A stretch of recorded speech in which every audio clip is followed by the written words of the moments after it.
Arguing with my Ano? fur baby. Hindi na talaga. Sige. Subukan mo umalis dyan. Subukan mo umalis. Ha? Lahat na lang pinakain sa'yo. Ayaw mong kainin, ha? Gusto mo, puro ka lang manok ng manok? Tingnan mo yung paa mo.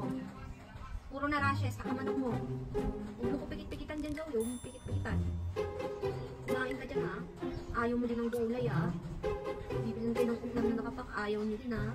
Tapos si Wendy, tapos yung pagkain niya. Sa'yo, andyan pa rin. Ano ka? Ha? Mukha na ano ng mukha mo? Huwag mo paawa-awa ang mukha mo. Hindi ako naaawa sa'yo. Ha? Sige. Hindi mo talaga galaw ang pagkain mo? Galaw mo yan, galawin mo yan. Paawa-awaan dyan, ha? Tama yung mukha mo? Mukhang kawawa. Mukhang kawawa. Kala mo naman kawawa talaga.